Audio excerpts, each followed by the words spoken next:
Salah satu masalah yang sering terjadi atau yang sering dihadapi oleh siswa-siswa yang duduk di bangku kelas 3 SMA adalah bagaimana dia akan berpikir untuk masa depan dia. Bagaimana dia akan berpikir untuk kedepannya, apakah dia mau melanjutkan perkuliahan atau dia mau bekerja. Nah, itu bisa membuat siswa merasa cemas terhadap hal tersebut. Nah, ini juga terjadi bagi siswa saya, salah satu siswa saya, di mana dia merasa cemas akan masa depan dia.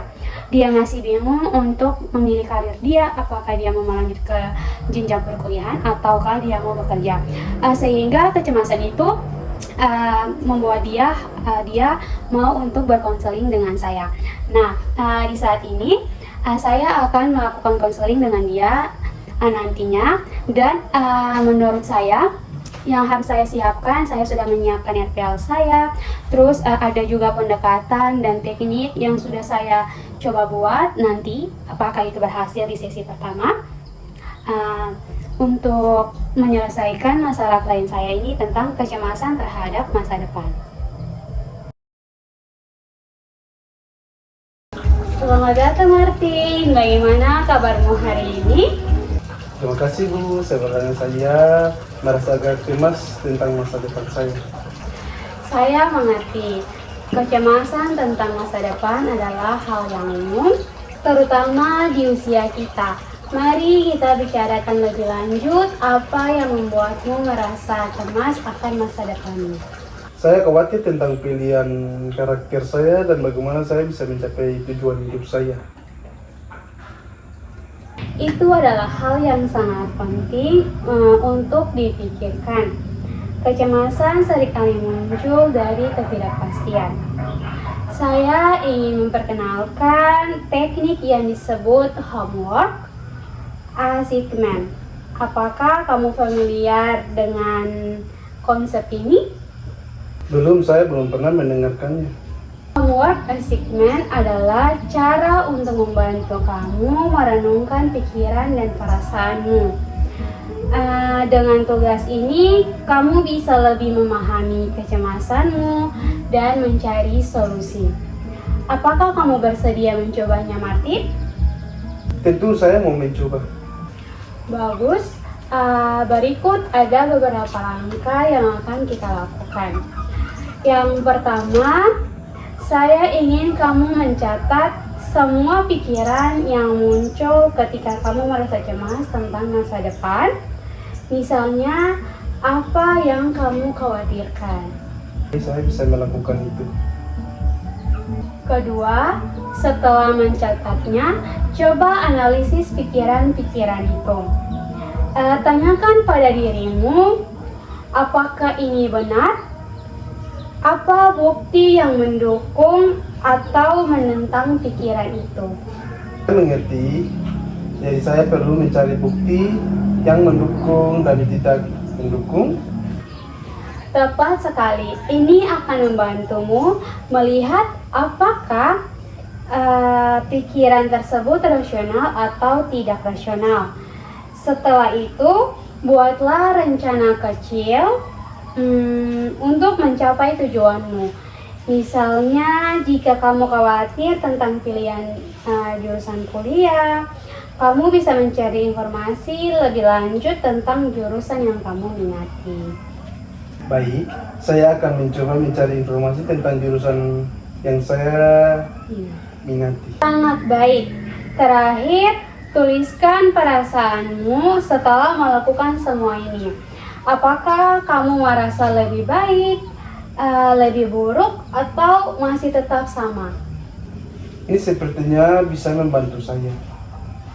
Saya berharap demikian. Ingat, tidak ada jawaban yang benar atau salah. Ini adalah proses belajar untuk memahami diri sendiri. Kita akan membahas hasilnya di sesi berikutnya. Terima kasih Bu, saya merasa lebih percaya diri untuk mencoba. Sama-sama. Ingat, kamu tidak sendirian dalam perjalanan ini. Ibu di sini untuk mendukungmu. Sampai jumpa di sesi berikutnya, Martin. Sampai jumpa, Bu.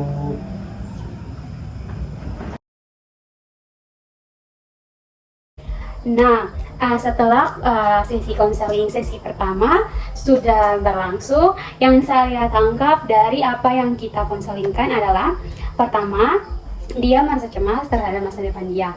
Dia bingung untuk melanjutkan perkuliahan atau bekerja. Kemudian dia juga bingung kalau mau kuliah, apa jurusan apa yang dia ambil, apa yang dia minati. Nah, tadi setelah mendengar penyebabnya, setelah mendengar masalahnya, nah saya menerapkan salah satu teknik, yaitu teknik homework assessment dalam pendekatan LGBT ini, di mana saya menyuruh klien saya ini untuk mencatat perasaan-perasaan yang muncul ketika dia merasa cemas, ketika dia merasa khawatir tentang masa depan dia. Apa saja yang dia rasakan. Nah, itu saya suruh catatkan. Kemudian saya suruh dia untuk menganalisis perasaan-perasaan tersebut, serta saya mencoba menyuruh dia untuk apa yang dia pikirkan saat dia merasa hal tersebut. Nah, apakah ada bukti yang benar atau yang tidak benar tentang pemikiran-pemikiran dia yang irasional itu? Nah, itu adalah tugas yang saya berikan bagi klien saya di sesi 1, sesi pertama. Dan dia akan kembali ke sesi kedua untuk berkonseling dengan saya. Nah, nanti sesi kedua akan saya tanyakan tentang pencapaian-pencapaian yang dia boleh lakukan selama beberapa minggu ke depan ini dengan penerapan teknik homework assessment yang saya berikan. Kemarin di sesi 1 saya sudah menerapkan teknik homework assessment. Nah, klien saya juga sudah menyetujui akan hal itu dan sudah menerapkannya dalam kehidupan dia sehari-hari. Nah, kita lihat bagaimana sebentar pada sesi konseling kedua ini, apakah dari penerapan teknik tersebut sudah mulai efektif terhadap klien saya, apakah sudah ada pengurangan kecemasan terhadap masa depan yang dialami. Nah, kalau belum, nanti pada teknik sesi kedua ini juga saya akan menerapkan teknik yang mungkin berbeda dari sesi pertama, sehingga semoga teknik pada sesi kedua ini bisa efektif dalam mengurangi atau menghilangkan kecemasan dalam diri klien saya terhadap masa depan dia. Selamat datang kembali, Martin. Bagaimana kabarmu hari ini? Selamat pagi, Bu. Saya merasa sedikit lebih baik. Saya telah mencoba teknik untuk lebih berbicara. Itu kabar yang baik. Bisakah kamu ceritakan tentang pengalamanmu saat mencatat pikiran dan menganalisisnya? Tentu saya mencatat beberapa kekhawatiran saya tentang pilihan kuliah setelah itu. Saya mencoba mencari bukti untuk mendukung dan menentangnya. Bagus sekali. Apa yang kamu temukan dalam menganalisis itu? Saya menyadari bahwa beberapa kekhawatiran saya tidak sepenuhnya berdasar. Misalnya, saya khawatir tidak bisa mendapatkan pekerjaan setelah lulus. Tetapi saya menemukan banyak informasi tentang peluang kerja di bidang yang saya minati. Itu adalah wawasan yang sangat berharga. Mengingat hal itu, saya ingin memperkenalkan teknik baru yang bisa melengkapi homework assessment yang kita terapkan di minggu lalu. Nah, teknik ini disebut dengan teknik visualisasi positif. Apakah Martin pernah mendengar tentang visualisasi positif? Belum, Bu. Apa itu? Jadi Martin, visualisasi positif adalah teknik di mana Martin membayangkan diri Martin itu berhasil mencapai tujuan Martin. Ini bisa membantu Martin untuk mengurangi kecemasan dan meningkatkan motivasi dari dalam diri kamu. Mari kita coba bersama. Cobalah untuk menutup matamu sejenak dan bayangkan dirimu di masa depan. Sudah berhasil dalam jurusan yang Martin pilih, apa yang kamu lihat nanti? Saya melihat diri saya di ruang kuliah, belajar dengan teman-teman dan merasa sangat bersemangat tentang pelajaran yang saya ambil. Sangat bagus. Apa perasaan yang muncul saat Martin membayangkan akan hal itu? Saat Martin membayangkan akan hal yang tadi Martin bayangkan. Saya merasa bahagia dan bersemangat seolah saya bisa mencapai tujuan saya. Luar biasa. Dengan melakukan visualisasi positif, kamu bisa memperkuat keyakinanmu akan masa depan. Kemudian setelah sesi ini, saya ingin kamu meluangkan waktu untuk melakukan visualisasi ini secara rutin. Ini bisa membantu menenangkan pikiranmu saat merasa cemas. Baik, saya bisa mencobanya. Saya rasa ini bisa membantu. Selain itu, saya ingin kita mulai membuat rencana tindakan yang lebih konkret. Apa langkah-langkah kecil yang bisa kamu ambil untuk mendekati pilihan jurusanmu? Saya bisa mulai mencari informasi lebih lanjut tentang program-program kuliah dan mungkin menghubungi beberapa alumni untuk bertanya tentang pengalaman mereka. Itu adalah langkah yang baik. Juga jangan lupa untuk mencatat perasaanmu setelah melakukan visualisasi dan langkah-langkah yang sudah saya sebutkan tadi. Kemudian kita akan membahas hasilnya di sesi berikutnya. Terima kasih Bu. Saya merasa lebih baik untuk menghadapi masa depan. Sama-sama. Ingat, proses ini adalah tentang menemukan apa yang terbaik untuk dirimu. Kita akan bertemu lagi minggu depan untuk membahas kemajuanmu. Sampai jumpa, Martin. Sampai jumpa Bu. Iya, silakan kembali. Nah, sesi konseling sesi kedua sudah boleh berakhir. Tadi klien saya datang dan menceritakan bahwa dia sudah mulai merasa sedikit lebih baik, cuman kecemasannya itu belum hilang sepenuhnya. Nah, tadi seksi kedua saya juga sudah menerapkan teknik. Nah, teknik itu adalah teknik visualisasi positif. Tadi saya sudah menyuruh dia coba pejamkan mata kamu dan kamu pikirkan akan masa depan kamu yang lebih baik. Nah, di situ dia sudah mulai mempraktikkan sehingga pada sesi kedua ini dia sudah merasa lebih baik lagi. Nah, pada hari ini saya dengan klien saya akan melakukan konseling pada tahap akhir, tahap ketiga. Nah, pada tahap ini kami akan membahas apa saja perubahan-perubahan yang sudah menjadi lebih baik dari diri klien saya. Apakah ada peningkatan atau apakah sudah boleh mengurangi kecemasan klien saya ini. Nah, jika sudah bisa untuk mengurangi kecemasan dia terhadap masa depan, maka sebentar nanti di sesi ketiga ini kita akan membahas tentang pencapaian itu. Jika belum ada perubahan atau klien saya masih merasa cemas terhadap masa depan, nanti kita akan menerapkan salah satu teknik yang memang benar-benar bisa untuk mengurangi kecemasan dia terhadap masa depan. Selamat bertemu kembali, Martin. Bagaimana kabar Martin pada hari ini? Selamat pagi Bu. Saya merasa lebih baik. Saya telah melakukan visualisasi positif dan mencari informasi tentang jurusan yang saya minati. Itu luar biasa. Apa yang Martin temukan dari informasi yang Martin cari? Saya menemukan beberapa banyak program yang menarik dan juga menghubungi alumni. Mereka memberikan banyak wawasan tentang pengalaman mereka di jurusan tersebut. Sangat baik. Mendapatkan perspektif dari alumni bisa membantu. Apakah ada hal yang mengejutkan atau membuat kamu merasa lebih yakin?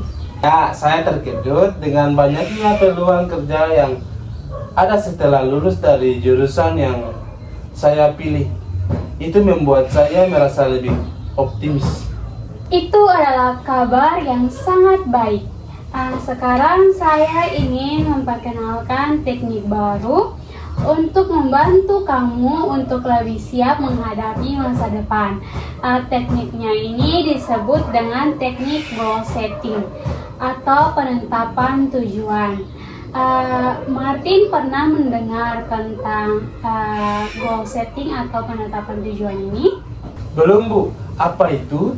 Goal setting adalah proses menetapkan tujuan yang spesifik, yang terukur, dapat dicapai, relevan, dan berbatas waktu. Dengan menetapkan tujuan yang relevan, kamu bisa membuat langkah-langkah yang lebih konkret lagi untuk mencapai impianmu itu. Mari kita coba menetapkan beberapa tujuan untuk langkah-langkah yang ingin kamu capai atau ingin kamu ambil. Baik, saya siap. Apa langkah pertama yang harus saya lakukan? Pertama, pikirkan tentang tujuan jangka pendek yang ingin kamu capai dalam waktu 1 bulan ke depan. Misalnya, mungkin kamu ingin menyelesaikan penelitian tentang program-program kuliah yang kamu minati. Apa tujuanmu? Saya ingin mengunjungi 2 universitas dan berbicara dengan mereka tentang program yang mereka tawarkan. Itu adalah tujuan yang sangat bagus. Sekarang, mari kita buat tujuan jangka menengah. Katakanlah dalam 6 bulan ke depan, apa yang ingin kamu capai? Dalam 6 bulan, saya ingin sudah menemukan jurusan yang akan saya ambil dan mendaftar. Luar biasa.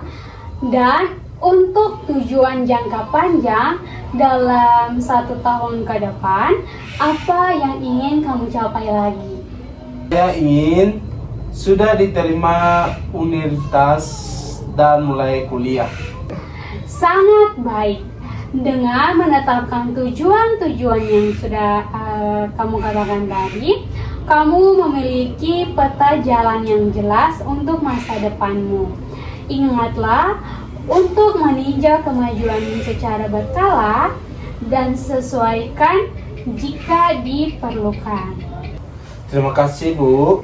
Ini sangat membantu saya merasa lebih terarah sekarang. Senang mendengar itu. Jangan lupa untuk mencatat kemajuanmu dan perasaanmu. Ini akan membantu kita melihat bagaimana kamu berkembang. Sesi ini adalah akhir dari konseling kita. Tetapi ingat, kamu selalu bisa kembali jika membutuhkan dukungan lebih lanjut, Martin. Terima kasih banyak, Bu. Saya sangat menghargai bantuan dan dukungan Anda. Sama-sama. Ingat, perjalanan ini adalah milikmu dan kamu memiliki kemampuan untuk mencapai tujuanmu. Sampai jumpa di lain waktu. Sampai jumpa, Bu.